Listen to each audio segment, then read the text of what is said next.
당신의 마음을 울리는 이야기, 인생 다시 보기. 오늘은 40년 전 첫사랑을 다시 마주한 남자의 이야기입니다. 한때는 함께 웃던 이름이었지만 지금은 그 이름을 부르기도 조심스러운 사람. 세월을 돌아 다시 마주한 두 사람의 봄, 그 끝엔 어떤 진실이 기다리고 있을까요? 40년 만에 만난 그녀, 내 앞에 고개를 숙였다. 지금 시작합니다. 봄이었다. 기온은 아직 서늘했지만 바람 속엔 분명 봄의 냄새가 섞여 있었다.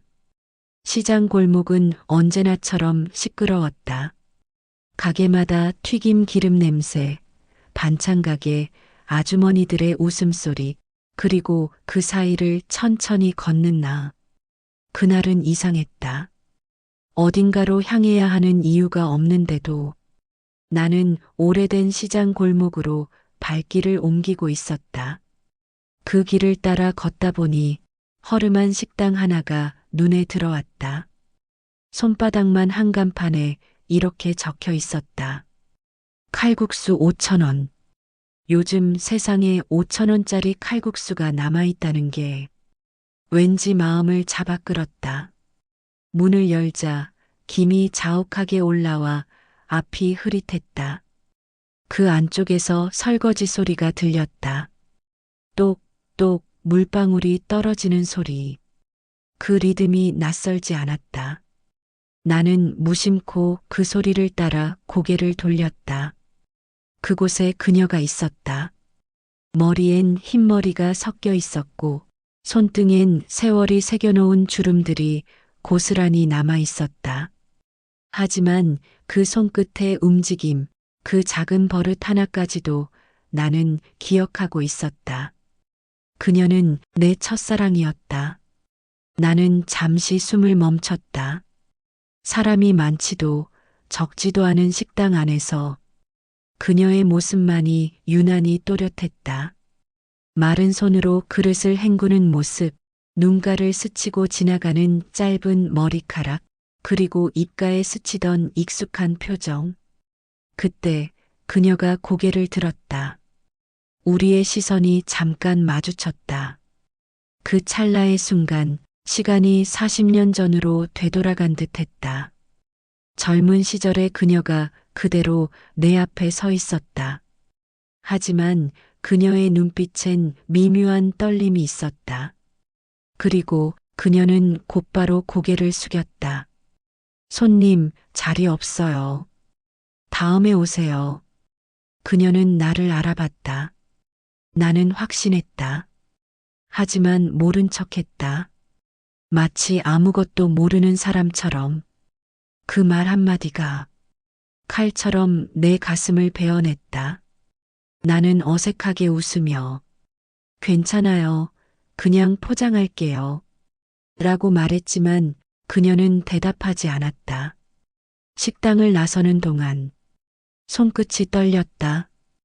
봄바람이 불었지만 내 손끝은 한겨울처럼 차가웠다. 40년 만에 마주한 첫사랑이 그렇게 낯선 사람처럼 내 앞에 서 있었다. 나는 걸음을 멈추지 못했다. 몇 발짝 걷다 멈추고 다시 돌아보길 여러 번. 그녀는 여전히 설거지를 하고 있었다. 내가 문 밖으로 나가자 유리문에 김이 서려 그녀의 모습이 흐릿해졌다. 마치 기억 속에 그녀가 서서히 사라지는 것처럼. 집으로 돌아오는 버스 안 창밖엔 봄비가 내리고 있었다. 나는 비가 흐르는 유리창 너머로 아까 그 식당 간판을 떠올렸다. 칼국수 5,000원. 그 단어가 괜히 마음을 건드렸다. 세상은 많이 변했는데 그녀는 왜 그 자리에 있었을까? 며칠이 지나도 마음이 가라앉지 않았다. 나는 다시 그 시장을 찾았다. 다시는 보지 말자고 다짐했지만 몸이 먼저 움직였다. 이번엔 손님이 몇 명밖에 없었다. 그녀는 여전히 설거지를 하고 있었다. 나는 조심스레 의자에 앉아 주문했다. 칼국수 하나 주세요. 그녀가 나를 힐끗 바라봤다. 표정은 변함없었다. 하지만 그녀의 눈동자가 미세하게 흔들리는 걸 나는 놓치지 않았다. 그녀는 아무 말 없이 고개를 끄덕였다. 한참 뒤 국물이 김을 내며 내 앞에 놓였다. 나는 젓가락을 들었다가 멈췄다. 국물 위로 피어오르는 김 사이로 그녀의 뒷모습이 겹쳐 보였다. 40년 전 벚꽃길을 함께 걷던 그 봄날의 그녀가 그 안에서 웃고 있었다. 식당 안 라디오에서 낡은 트로트가 흘러나왔다. 그 사람 다시 만나면 하고 싶은 말이 너무 많아. 나는 젓가락을 내려놓았다. 그 노래가 너무 잔인하게 느껴졌다. 미정아. 속으로 중얼거렸지만 그녀는 내 말을 듣지 못했다. 아니, 들었어도 못 들은 척 했을지도 모른다. 그날 밤 잠이 오지 않았다. 40년 전 마지막으로 봤던 그녀의 얼굴이 떠올랐다. 그날 우리는 아무 말도 하지 않은 채 헤어졌다. 내가 먼저 등을 돌렸고 그녀는 끝내 울지 않았다. 그 침묵이 우리 사이의 마지막 대화였다. 그리고 지금 그녀는 내 앞에서 또다시 아무 말도 하지 않았다. 시간이 흘러도 사람은 똑같은 방식으로 아파하나 보다. 다음 날 나는 또다시 그 식당으로 향했다. 이유는 없었다. 하지만 가지 않으면 안 될 것 같았다. 그녀는 전날보다 더 피곤해 보였다. 손목에 파스 자국이 남아 있었고 입술은 말라 있었다. 나는 잠시 망설이다가 말했다. 괜찮아요? 팔 아파 보이네요. 그녀는 놀란 듯 나를 쳐다봤다. 그리고 짧게 말했다. 손님, 밥 드시러 오셨죠? 괜찮아요. 다들 이렇게 사는 거예요. 그녀의 목소리가 왠지 슬펐다. 식당 문을 나서며 나는 혼잣말처럼 중얼거렸다. 40년이 흘러도 내가 변한 건 하나도 없구나. 그녀는 모른 척했지만 나는 알았다. 그녀의 손끝이 잠시 멈췄다는 걸. 그 잠깐의 정적이 그녀의 마음속에서도 무언가 흔들렸다는 증거였다. 그날 밤 집에 돌아와 창문을 열었다. 거리엔 봄비가 내리고 있었다. 나는 차가운 공기를 들이마셨다. 그리고 속삭였다. 미정아, 왜 하필 지금이었을까? 그날 이후로 그녀의 얼굴이 계속 떠올랐다. 식탁 위에 놓인 찬물잔에도 거울 속 내 눈빛에도 사람은 나이를 먹어도 한 번 품은 사람을 완전히 지울 순 없나 보다. 그녀를 다시 본 그날부터 내 세상은 다시 봄이 되어버렸다. 이게 우리 이야기의 시작이었다. 40년 만에 봄, 그리고 다시 시작된 후에. 그녀는 모른 척했지만 나는 그 한마디에 인생이 흔들렸다. 그녀가 고개를 숙였던 그 순간 나는 내 지난 세월 전부를 떠올렸다. 그리고 깨달았다. 그녀가 아니라 내가 그때 고개를 숙였어야 했다는 걸. 28배 봄이었다. 벚꽃이 서둘러 피었다가 비에 젖어 금세 길바닥을 덮던 해. 나는 교사 임용을 준비하던 청년이었고 하루 3번씩 모의 시험지를 붙잡고 살았다. 종이 냄새, 볼펜 잉크 냄새, 커피 냄새. 그게 내 청춘의 전부라고 믿었다.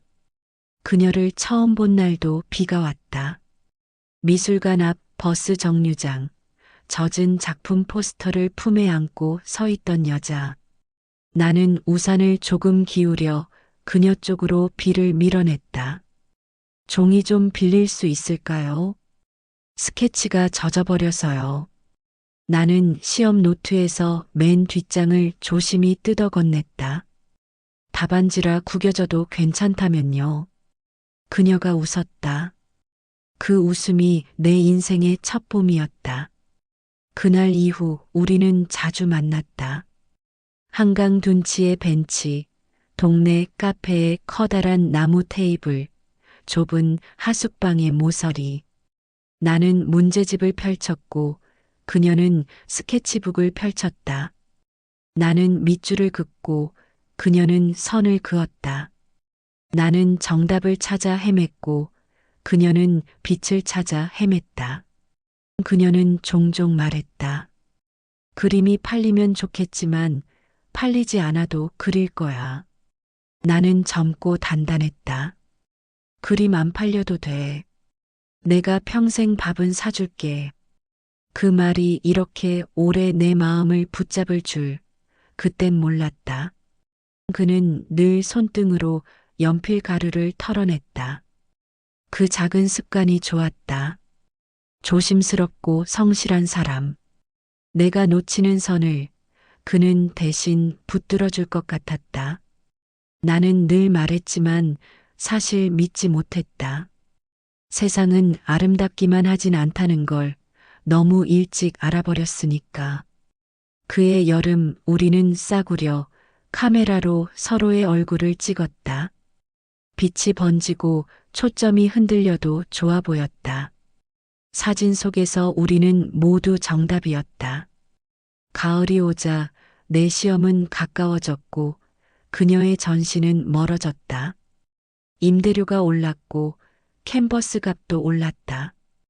그녀는 카페 야간 아르바이트를 시작했고 나는 학원 보조 강사를 했다. 우리는 더 자주 피곤했고 더 자주 허기를 참았다. 그럼에도 우리는 함께였다. 문제는 겨울이었다. 아버지가 쓰러졌다. 병원 침대 옆에서 보낸 며칠, 비처럼 쌓이는 영수증이 내 마음을 갉아먹었다. 임용은 한 번에 붙을 수 있을까? 붙더라도 당장 돈이 될까? 나는 일자리를 더 찾아야 했다. 그는 점점 말수가 줄었다. 전화기 너머로 들리던 그의 숨이 무거워졌다. 나는 붓을 들어 파란 하늘을 칠했다. 하지만 파란 물감은 자꾸만 회색으로 말랐다. 하늘은 물감이 아니라 마음으로 그리는 거였는데 내 마음이 겨울이었다. 그 즈음 그녀의 그림을 봐주겠다는 사람이 나타났다. 동네 갤러리 사장이었고 아버지의 오래된 친구라고 했다. 작은 전시를 잡아주겠다고 액자값도 보태주겠다고 했다. 그녀는 망설였고 나는 바빴다. 나는 제대로 듣지 않았다. 그게 시작이었다. 소문은 언제나 입구가 넓고 출구가 좁다. 카페 사람 하나, 화구 상점 주인 하나, 야간 학원 동료 하나, 그 갤러리 사장, 젊은 화가들이랑 가깝다더라. 요즘 세상에 공짜가 어딨어.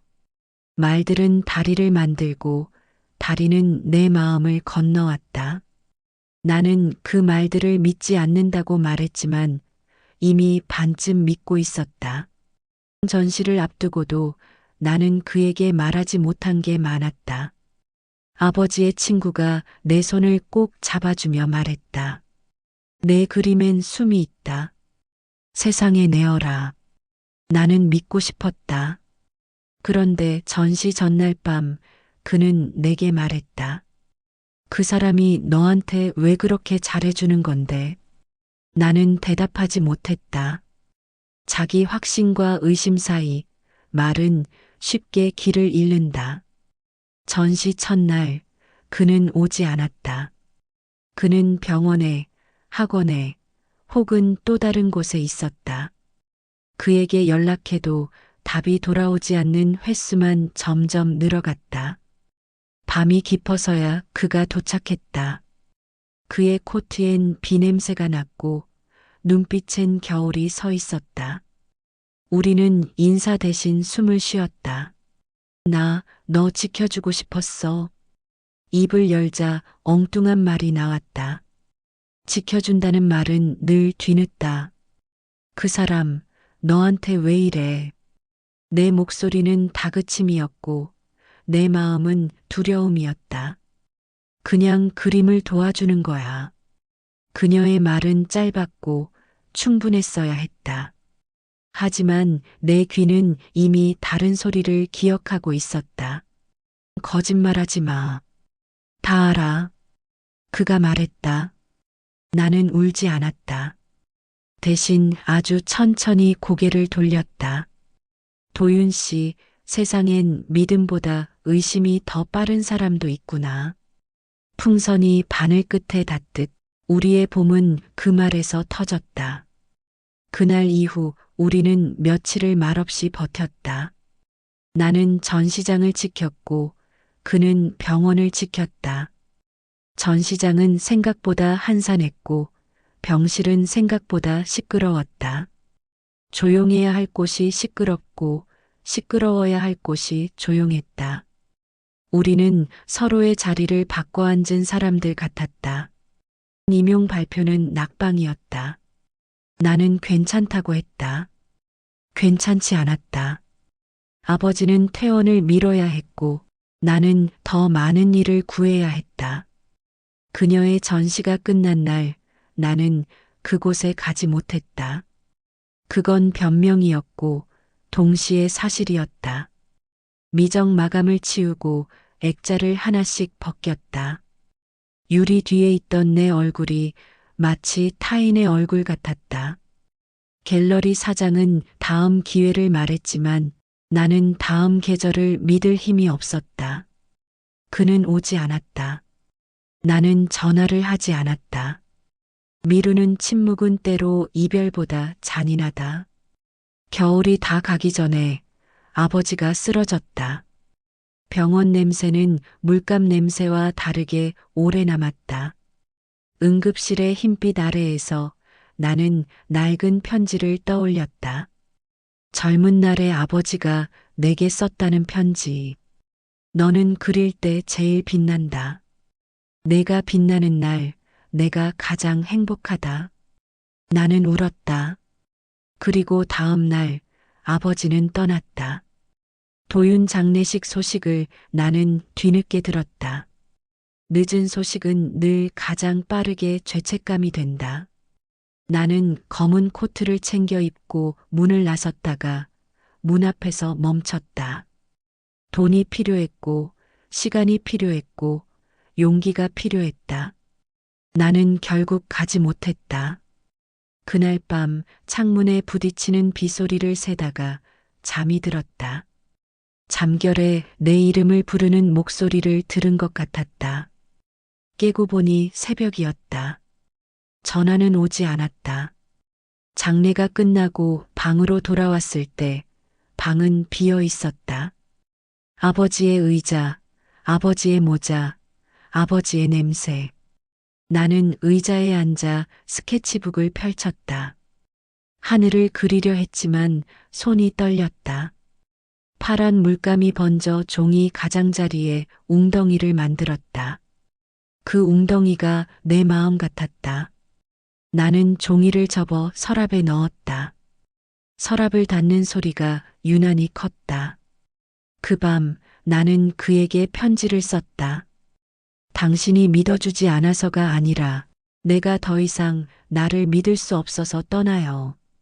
사람은 누군가의 믿음으로 버티지만 언젠가는 자기 믿음으로 살아야 하니까.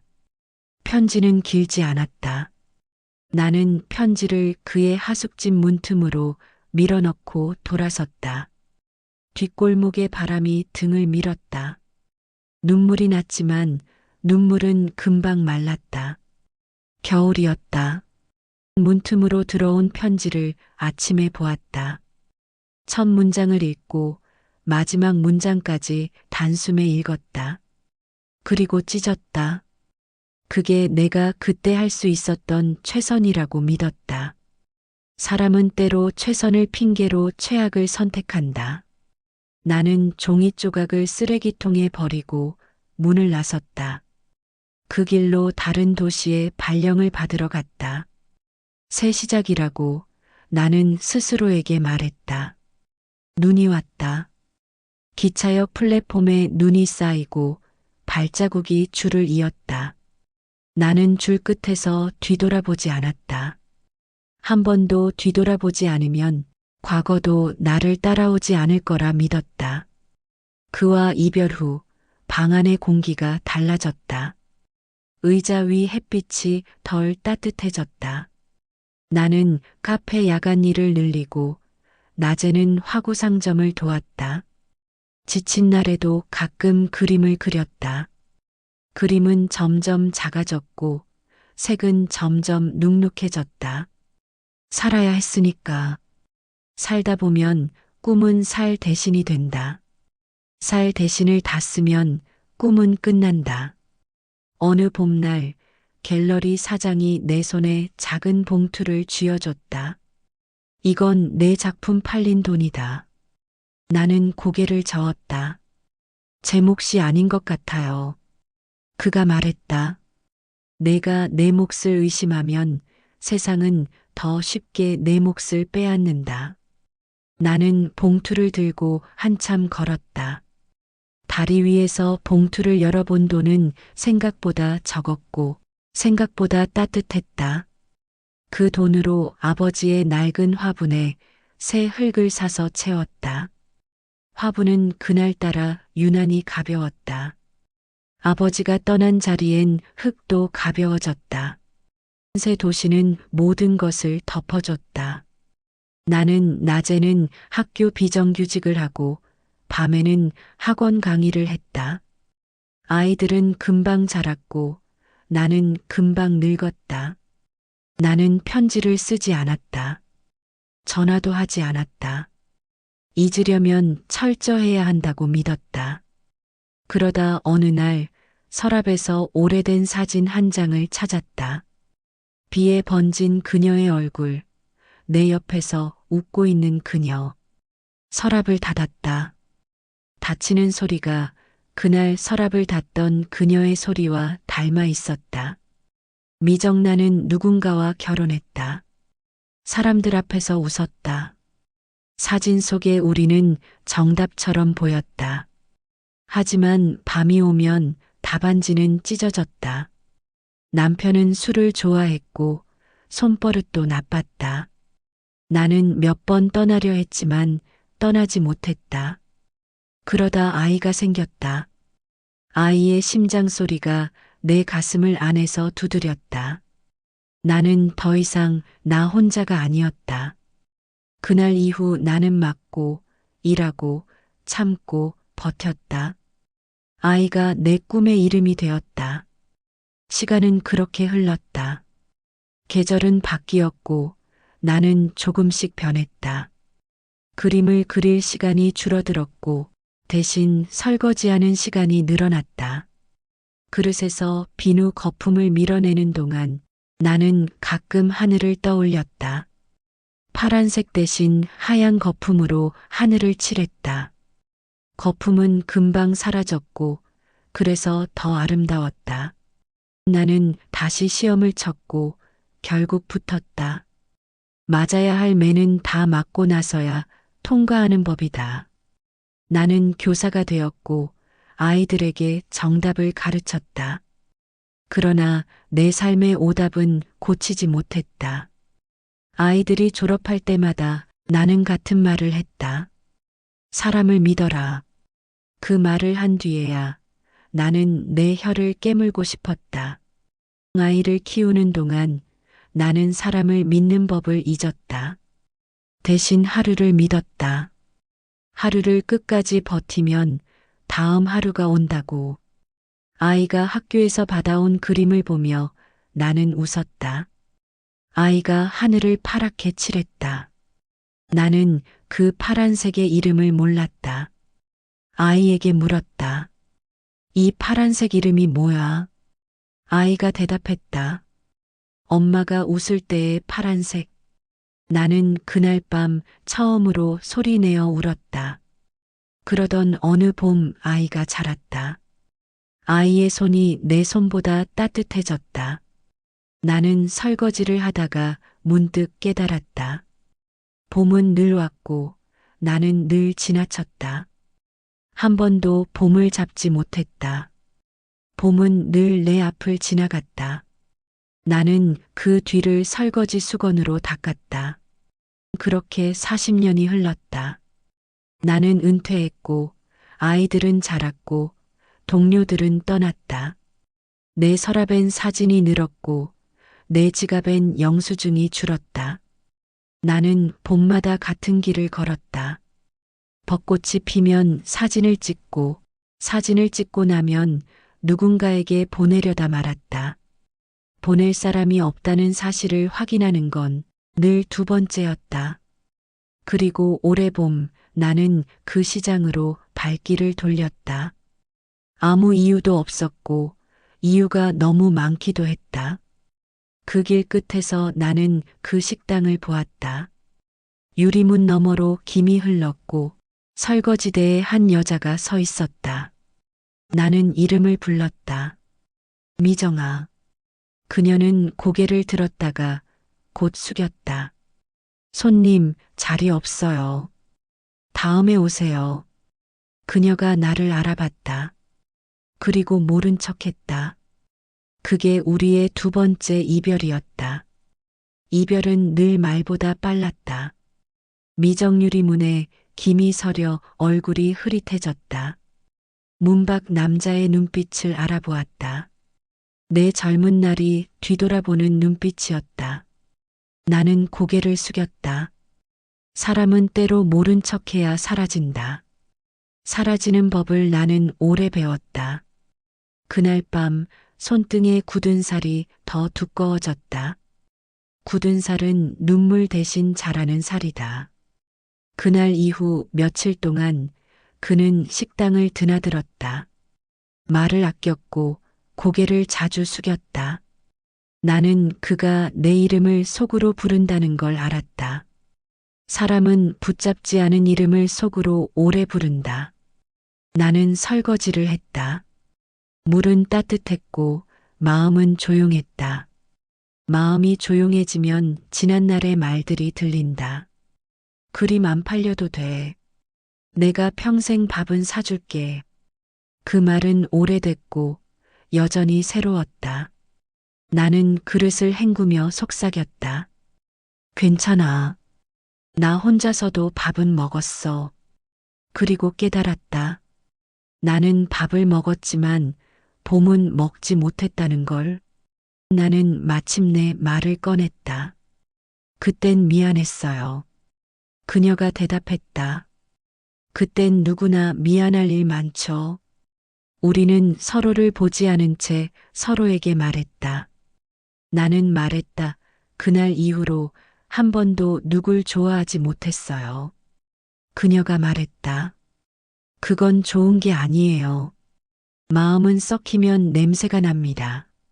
말이 끝나고도 말의 냄새가 한참 남았다. 2부의 봄은 이렇게 끝났다.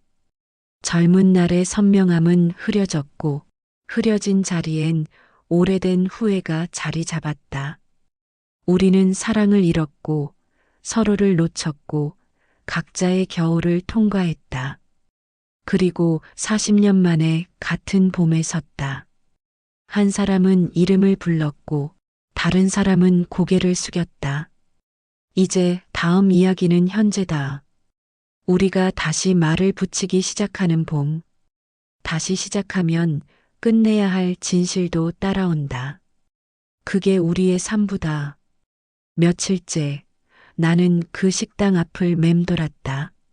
문 앞에 놓인 스티로폼 상자, 세제 냄새, 그리고 오후 햇살에 반사되는 유리문. 모든 것이 어제와 똑같았다. 하지만 내 마음만은 어제와 달랐다. 그녀를 그냥 지나치려 했지만 발이 움직이지 않았다. 나는 결국 문을 밀었다. 식당 안은 점심시간을 지나 한산했다. 그녀가 혼자 설거지를 하고 있었다. 칼국수 하나요. 그녀가 고개를 들지도 않고 말했다. 지금은 재료가 좀 모자라요. 된장찌개 괜찮아요? 그럼 그걸로요. 그녀는 익숙한 손놀림으로 냄비를 올렸다. 물이 끓는 소리가 유난히 컸다. 그 소리 사이로 말하지 못한 40년이 들렸다.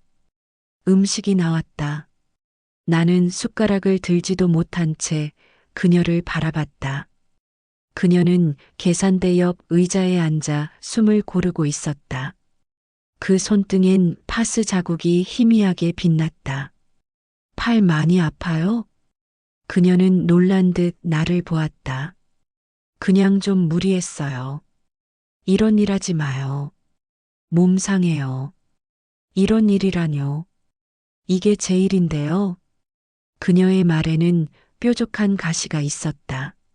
하지만 그 말 끝의 떨림은 분명 나를 향해 있었다. 나는 더 말하지 못했다. 그녀는 계산대 밑에서 얇은 수첩을 꺼냈다. 주문장에는 날짜와 금액이 빼곡했다. 그녀의 삶이 작은 숫자들 사이에 눌려 있었다. 그날 밤 나는 다시 식당으로 향했다. 문은 닫혀 있었고 불빛만 희미하게 새어나왔다. 문틈으로 안을 들여다보니 그녀가 홀을 닦고 있었다. 어깨가 심하게 굽어 있었다. 손끝이 물에 젖어 반짝였다. 나는 조용히 문을 두드렸다. 그녀가 놀라며 돌아봤다. 이 시간에 웬일이에요? 그냥 칼국수 생각이 나서요. 그녀가 피식 웃었다. 가게 문 닫았어요. 그럼 잠깐 얘기만. 손님 얘기할 거 없어요.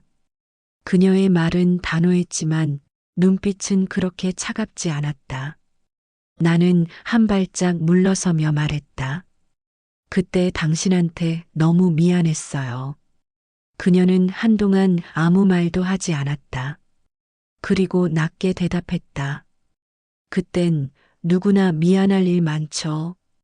그녀는 대걸레를 세워두고 내게 등을 돌린 채 천천히 말을 이었다. 도윤 씨, 사람은요, 어떤 일은 잊어야 살아요. 근데 어떤 일은요? 그건 잊어도 남아요. 그녀의 뒷모습이 떨리고 있었다. 나는 더 이상 말을 붙이지 못했다. 그날 이후 나는 매일 같은 시간에 그곳을 찾았다. 식당 문 앞에서 망설이고 때론 들어갔다가 때론 그냥 지나쳤다. 사람이란 참 이상하다. 마음이 가는 곳엔 이유가 있고 가지 못하는 곳엔 이유가 더 많다. 나는 식당 옆 슈퍼 앞에서 커피를 사 마시며 기다렸다. 그녀가 문을 닫는 시간, 그녀가 불을 끄는 순간, 그녀의 그림자가 문 너머로 스쳐 지나갈 때까지. 어느 날 그녀가 식당 문을 닫고 나오다 나를 봤다. 요즘 자주 오시네요. 네. 그냥 근처에 일이 있어서요. 은퇴하셨다면서요. 나는 잠시 멈췄다. 그럼 그냥 산책이에요. 그녀는 고개를 끄덕였다. 산책은 좋은 거예요. 혼자 걷는 게 익숙해지면 누군가 옆에 있어도 외롭지 않거든요. 그녀의 말에 나는 아무 대답도 하지 못했다. 그녀는 담배를 하나 꺼내 물더니 불을 붙이지 않은 채 입술에만 물었다. 그리고 말했다. 도윤 씨, 나 인생에서 잘한 게 하나 있다면 그건 누군가를 사랑했다는 거예요. 근데 잘못한 건 그 사랑을 오래 붙잡았다는 거죠. 그녀는 웃으며 돌아섰다. 그 뒷모습이 참 작아 보였다. 며칠 후 나는 가게 앞에서 또 한 명의 여자를 마주쳤다.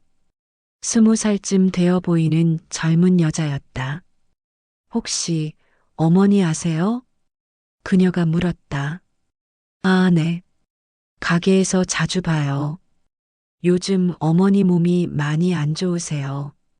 그래도 매일 나가요. 쉬라고 해도 말을 안 들어요. 딸이세요? 네.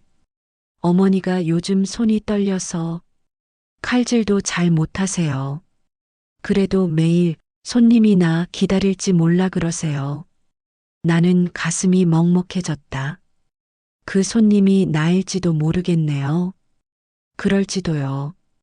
딸이 미소를 지었다. 어머니가요. 가끔 혼잣말 하세요. 봄엔 또 벚꽃 보러 가야지. 그 사람은 아직 잘 살고 있을까? 그럴 때마다 저는 그냥 대답해요. 잘 살고 계시겠죠, 엄마.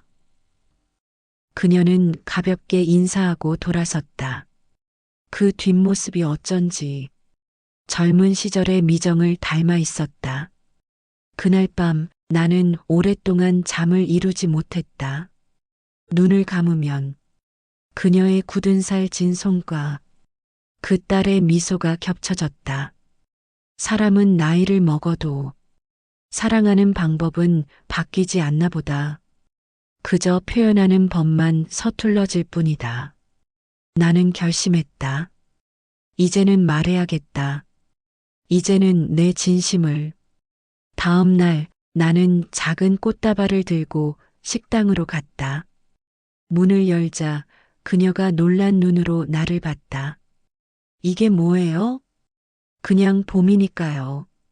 그녀는 잠시 망설이다가 꽃을 받지 않았다. 도윤 씨, 난 이제 그런 계절 안 기다려요. 왜요? 기다리면 또 실망하니까. 그녀의 눈빛이 흔들렸다. 그 안엔 아직 젊은 날의 그녀가 있었다. 하지만 그 젊음 위엔 수십 년의 고생과 체념이 겹쳐 있었다. 나는 그 자리에 서서 말했다. 미정아, 난 아직 그날을 잊지 못했어요. 그때 내가 의심한 건 당신이 아니라 세상이었어요. 근데 당신이 대신 상처를 받았죠. 그녀는 고개를 숙였다. 지나간 일은 그냥 지나가야 해요. 아니요. 내겐 아직 안 지나갔어요. 그럼 도윤 씨만 잡고 있어요. 난 이제 손이 아파서 아무것도 못 잡아요. 그녀는 짧게 웃었다. 웃음 끝에 눈물이 번졌다. 그날 밤 나는 다시 그녀의 식당 앞에 섰다. 문은 닫혀 있었다. 불은 꺼져 있었다. 문틈 아래로 희미하게 꽃 한 송이가 떨어져 있었다. 내가 건넨 꽃이었다. 꽃잎은 이미 마르고 있었다. 나는 그 자리에서 한참을 서 있었다. 길 건너에서 바람이 불었다. 꽃잎 하나가 내 발끝에 닿았다. 그때 뒤에서 누군가 나를 불렀다. 한도윤 씨. 돌아보니 그녀의 딸 선이었다. 어머니가 오늘 병원 다녀오셨어요. 결과가 좋지 않대요. 병원요? 예. 그래도 내일은 꼭 나가야겠다 하셨어요. 그녀의 말이 끝나자 시장 가로등 불빛이 흔들렸다. 내 마음도 함께 흔들렸다. 그날 밤 나는 일기를 썼다. 40년 전 나는 그녀의 손을 놓았다. 이번엔 놓지 않겠다. 그녀가 피곤해서라도 내가 먼저 다가가겠다. 나는 펜을 내려놓았다. 손끝이 떨렸다. 봄이 오고 있었다. 그리고 그 봄엔 아직 끝나지 않은 이야기가 있었다. 그녀가 식당에 나오지 않은 지 3일이 지났다. 나는 식당 사장에게 물었다. 정미정 씨, 어디 아프세요? 사장은 한숨을 쉬었다.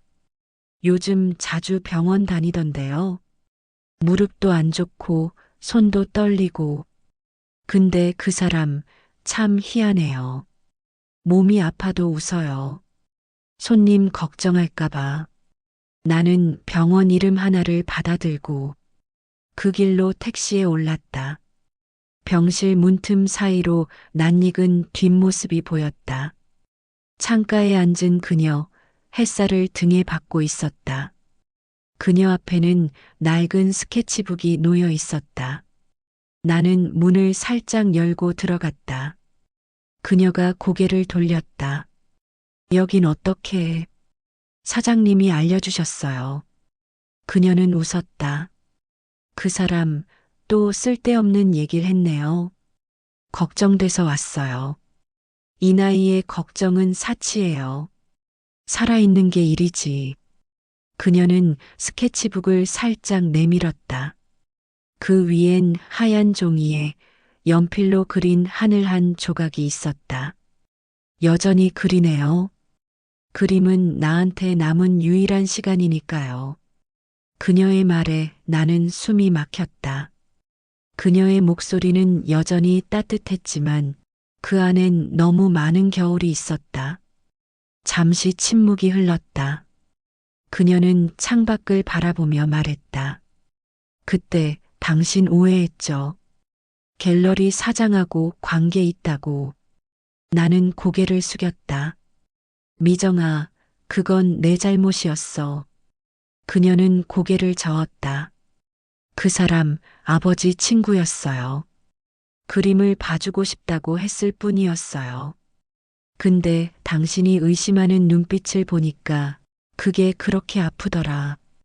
그녀의 눈가가 붉어졌다. 그날 밤 그 오해가 너무 아파서 도망쳤어요. 그리고 그 다음 주에 아버지가 돌아가셨어요. 나는 숨이 막혔다. 그녀의 목소리가 떨렸지만 그 말은 단단하게 내 가슴을 찔렀다. 장례 치르고 나니까 세상이 너무 조용했어요. 도윤 씨, 나는 그때 진심으로 죽고 싶었어요. 근데 그때 내 안에 뭔가 하나가 속삭였어요. 살아야 한다. 그 사람이라도 믿었으니까. 그 믿음 하나로 버텼어요. 그녀는 그렇게 말했다. 그녀의 말 한마디 한마디가 내 과거를 찢어발기는 것 같았다. 그녀는 손을 들어 창문 쪽을 가리켰다. 이 창문 보이죠? 매일 해질 무렵이면 햇살이 여기로 들어와요. 그때 그림을 그리면 살아있는 느낌이 나요. 손이 아파도 그게 좋아요. 그녀는 다시 웃었다. 도윤 씨, 나 결혼했었어요. 나는 이미 알고 있었다. 하지만 대답하지 않았다. 남편은 술을 많이 마셨고 말보다 손이 먼저였어요. 그래도 딸이 있었으니까 버텼어요. 그녀는 침대 옆에 놓인 가방을 열었다. 그 안에서 딸의 사진을 꺼냈다. 초등학생 시절의 아이였다. 해맑게 웃고 있었다. 이 아이 하나 때문에 살았어요. 나는 아무 말도 할 수 없었다. 그녀는 이어서 말했다. 근데 그 아이가 어느 날 묻더라고요. 엄마, 왜 매일 그림을 그려? 그래서 대답했어요. 사람이 그리울 때 그리면 그리움이 조금은 사라진단다. 그녀는 그 말을 끝내고 고개를 숙였다. 그림을 그리면서도 늘 당신 얼굴이 떠올랐어요. 그녀의 눈에 눈물이 고였다. 어느 날 그 아이가 나를 안아줬어요. 그리고 그러더라고요. 엄마, 이제 울지 마. 그 사람도 엄마 생각할 거야. 그 말 듣는데 정말 가슴이 무너졌어요. 그녀는 스케치북을 넘겼다. 그 안에는 수십 장의 그림이 있었다. 어떤 건 시장 골목, 어떤 건 설거지대 앞 풍경, 어떤 건 젊은 시절의 하늘. 그리고 마지막 한 장엔 낡은 벤치에 앉은 남자의 뒷모습이 있었다. 그건 나였다. 이건 나예요? 그녀가 고개를 끄덕였다. 기억나요? 벚꽃길에서 우산 씌워줬던 그날. 그날 이후로 나는 사람을 그릴 때마다 늘 같은 남자의 어깨를 그렸어요. 나는 눈을 감았다. 그림 위로 눈물이 떨어졌다. 물감이 번지듯 내 마음도 번졌다.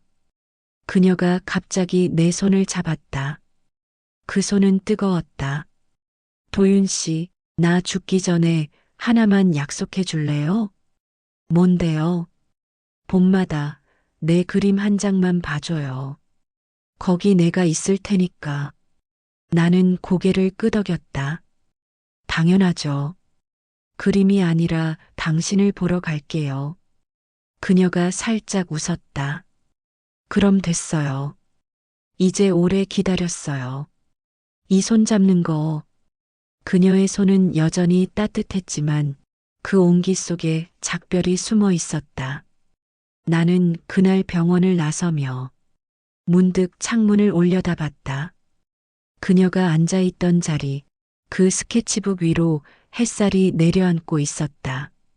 마치 그녀의 그림이 하늘로 퍼져나가는 것처럼. 그날 밤 나는 잠을 이루지 못했다.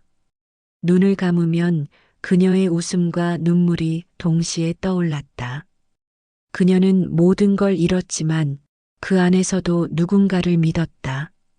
사람이 살아가는 이유는 큰 꿈이나 돈 때문이 아니라 단 한 사람을 믿었던 기억 때문이라는 걸 그녀를 통해 다시 알았다. 며칠 후 나는 다시 병원을 찾았다. 그녀의 병실은 비어 있었다. 간호사가 말했다. 정미정 씨요? 오늘 아침에 퇴원하셨어요. 식당 다시 하신다고요. 나는 한참 그 자리에 서 있었다. 창밖엔 비가 내리고 있었다. 그녀의 그림처럼 조용히 따뜻하게. 그녀는 식당으로 돌아갔다. 하지만 몸은 여전히 약해 보였다. 손에 파스를 붙이고 그 손으로 그릇을 닦았다. 그녀의 곁엔 딸이 있었다. 엄마, 그만 좀 쉬어요. 괜찮아. 이 손이 움직일 때까진 괜찮아. 나는 문 밖에서 그 모습을 지켜봤다. 그리고 마음속으로 중얼거렸다. 이번엔 내가 기다릴 차례야. 그날 이후 나는 매일 같은 시간에 그곳을 찾았다. 그녀는 내가 들어설 때마다 잠시 고개를 들었다. 짧은 눈맞춤, 그게 우리의 대화였다. 그녀는 이제 말이 줄었지만 그 미소엔 모든 대답이 있었다. 그날 식당 벽에 그녀의 그림이 한 장 걸려 있었다. 봄하늘 아래 벚꽃이 흩날리는 풍경. 그 아래엔 작게 이런 글씨가 적혀 있었다. 다음 봄에 다시 피자. 그녀는 그 봄을 끝으로 식당에 더 이상 나오지 못하게 되었다. 사람들은 그냥 건강이 안 좋아서라 했지만 나는 알았다. 그녀는 봄을 다 썼다는 걸. 그녀의 손끝에 남은 마지막 온기. 그게 바로 그 문장 하나였다. 다음 봄에 다시 피자. 그날 밤 나는 그녀의 집 앞에 섰다. 불이 꺼진 창문 아래 스케치북 한 권이 놓여 있었다. 그 안엔 그림 한 장과 짧은 메모가 붙어 있었다. 도윤 씨, 이제 진짜 봄이 왔어요. 고마웠어요. 그 문장을 읽는 순간 눈물이 멈추지 않았다. 사람은 헤어지고 나서야 사랑이 얼마나 컸는지 깨닫는다. 그리고 그 사랑이 자신을 살게 했다는 것도. 그날 밤 나는 다시 병원 앞을 지났다. 창문이 열려 있었다. 바람이 스케치북 페이지를 넘기고 있었다. 그 속에서 그녀의 목소리가 들리는 것 같았다. 도윤 씨, 살아요. 그리고 봄마다 나를 잊지 말아요. 그녀가 떠난 자리엔 여전히 따뜻한 빛이 남아 있었다. 하늘은 더 푸르러졌고 시장의 공기엔 새로 볶은 커피 냄새와 꽃 냄새가 섞여 있었다. 하지만 그 골목 어귀 정미정 칼국수라고 적힌 간판은 이제 빛을 잃고 있었다. 유리문 한쪽에 붙은 종이 한 장, 임시 휴업. 짧은 글씨 아래 작은 낙서처럼 연필로 무언가 쓰여 있었다. 봄마다 찾아오면 나는 거기 있을 거예요. 나는 그 자리에서 한참을 서 있었다. 사람들이 오가며 내 어깨를 스쳐 지나갔지만 그 어떤 소리도 들리지 않았다. 유리문에 비친 내 얼굴이 어쩐지 낯설었다. 이름을 불러도 돌아보지 않을 얼굴. 그녀가 내 이름을 부르던 목소리가 귓가에 남았다. 나는 조심스럽게 문고리를 잡았다. 잠겨 있었다. 그녀의 식당이, 그녀의 봄이, 그녀의 마지막이 닫혀 있었다. 나는 천천히 시장길을 걸었다. 어디선가 아이들이 웃는 소리가 들렸다. 작은 꽃잎이 머리 위로 떨어졌다. 그 순간 내 마음 어딘가가 살아나는 소리가 들렸다. 며칠 뒤 나는 그녀의 딸 선희에게서 전화를 받았다. 한도윤 선생님이시죠? 네. 엄마가 며칠 전에 떠나셨어요. 그녀의 목소리는 너무 조용했다. 나는 아무 말도 하지 못했다. 엄마가 선생님한테 전해달라 하셨어요. 뭐라고요? 편지요. 그리고 그림 한 장. 며칠 후 나는 봉투를 받았다.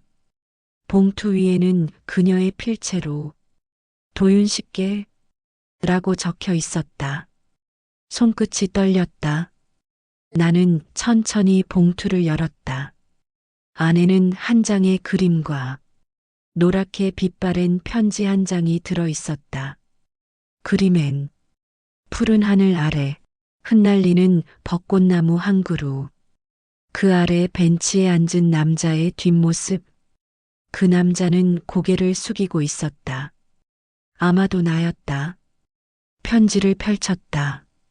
활자는 흔들리고 글씨는 고르지 않았지만 한자 한자가 살아 있었다. 도윤 씨, 이 편지를 읽는다면 나는 아마 더 이상 여기에 없겠죠. 그래도 괜찮아요. 이번 생의 봄은 충분했어요. 40년 전, 그날 내가 떠났을 때 당신은 나를 미워했을지도 모르죠. 하지만 나는 당신을 한 번도 미워하지 않았어요. 오히려 그 시절 당신이 내게 해준 한마디 한마디가 내 인생을 버티게 했어요. 그림이 팔리지 않아도 좋다고, 밥은 내가 아니라 내가 사겠다고 했던 그 말. 그 말이 내 인생의 봄이었어요. 도윤 씨, 내 인생은 실패 같았지만 당신을 사랑했던 기억만큼은 성공이었어요. 다음 생이 있다면 이번엔 내가 먼저 당신을 찾아갈게요. 그때는 나 먼저 인사할게요. 손님, 자리 있어요. 그렇게 말할게요. 나는 편지를 내려놓았다. 눈물이 흘러 종이를 적셨다. 글씨가 번졌지만 그 의미는 더 선명해졌다. 나는 조용히 그림을 다시 바라봤다. 그녀가 그린 벚꽃나무, 그 아래 벤치, 그리고 그 벤치 위에 앉은 한 남자. 그 남자는 그림 속에서도 고개를 숙이고 있었다. 나는 편지를 품에 안고 시장을 걸었다. 그녀와 처음 만났던 길, 그녀가 웃던 벤치, 그녀가 설거지하던 식당 창가, 모든 게 그대로였다. 다만 그녀만 없었다. 바람이 불었다. 꽃잎 하나가 내 어깨 위에 내려앉았다. 나는 하늘을 올려다보았다. 햇살이 눈부시게 따뜻했다. 그날 밤 나는 그녀의 묘를 찾았다. 작은 언덕 위 풀잎 사이로 하얀 돌 하나가 서 있었다. 그 앞에 그림 한 장을 올려두었다. 그리고 조용히 말했다. 미정아, 봄이 왔어. 내가 그리던 하늘이야. 바람이 불었다.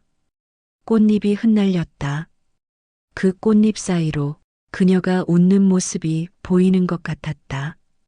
나는 그날 이후 매년 봄이면 그녀의 그림을 꺼내본다. 벚꽃이 흩날리고 하늘이 파랗고 바람이 부는 그날이면 나는 여전히 그 벤치에 앉아 있다. 사람들은 묻는다. 그림을 왜 그렇게 자주 봐요? 나는 대답한다. 거기에 내가 사랑한 사람이 살고 있어서요. 봄은 다시 돌아온다. 시간은 흘러가지만 기억은 흘러가지 않는다. 사람은 떠나도 사랑은 남는다. 그리고 남은 사랑은 다시 사람을 살아가게 만든다. 나는 오늘도 그녀의 편지를 다시 펼친다. 글씨는 더 희미해졌지만 그 안의 목소리는 여전히 또렷하다. 다음 봄에 다시 피자. 그 문장을 읽으며 나는 웃는다. 눈물이 흐르지만 웃는다. 그리고 하늘을 본다. 그녀가 그리던 파란 하늘. 그 아래에 우리의 봄이 다시 피고 있었다. 오래 전 끝난 줄 알았던 사랑은 봄이 오면 다시 피어났습니다. 사람은 떠나도 그리움은 남고 그리움이 남아야 삶은 계속됩니다. 그녀가 떠난 자리엔 여전히 따뜻한 빛이 남아 있었죠. 기억 속 한 장면이 오늘 당신의 마음을 살짝 흔들었길 바랍니다. 당신의 마음을 울리는 이야기, 인생 다시 보기였습니다.